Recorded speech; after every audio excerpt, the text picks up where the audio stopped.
Olá, gente. Hoje iremos falar sobre a independência do Brasil, como ocorreu, né? A história se passa em um país rico, cheio de plantas e animais. Desde que os portugueses chegaram no Brasil, no ano de 1500, o Brasil passou a ser colônia de Portugal. Quando os portugueses aqui chegaram, eles encontraram quem? Eles encontraram os índios, certo? Mas desde quando eles chegaram aqui, o Brasil passou a ser colônia de Portugal. O que é isso, tia? Por que o Brasil é colônia de Portugal? Não estou entendendo o que é isso. O que é colônia? Significa, gente, que os governantes, né, de Portugal podiam ocupar e explorar as terras brasileiras. E por muitos anos continuou assim. Por muito tempo o Brasil passou a ser colônia. Eles vinham, exploravam aqui, levavam as riquezas daqui para Portugal e lá eles vendiam. Foi então que o rei de Portugal se mudou para o Brasil. Pegou um navio, botou a família dele toda dentro, né? E veio para cá. Morou aqui por muitos anos e teve que voltar. E quando ele voltou para Portugal, ele deixou aqui o seu filho, Dom Pedro I, certo?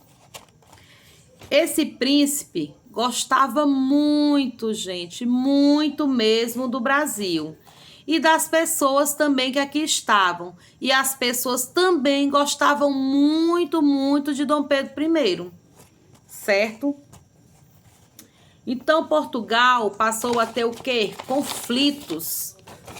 Passou a ter conflitos com governantes que estavam aqui no Brasil, porque eles queriam que o Brasil dependesse para sempre deles. Mas Dom Pedro I não deixou não, viu? Dom Pedro I, ó, não é assim não, pai.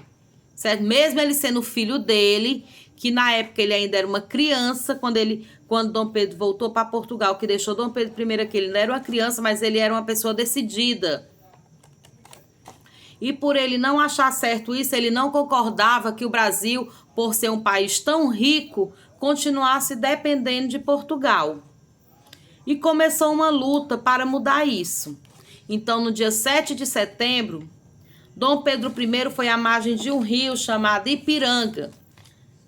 Chegou lá à margem no cavalo, levantou lá sua espada e disse: de hoje em diante, independência ou morte, né? Ou o Brasil se libertava de Portugal ou ele preferia morrer. E assim foi como ele conseguiu a libertação do Brasil diante de Portugal, certo? Eu vou enviar a atividade, vocês irão copiar a atividade no caderno de história, certo? No caderno de história vocês irão copiar a atividade, ok? Qualquer dúvida vocês me chamam.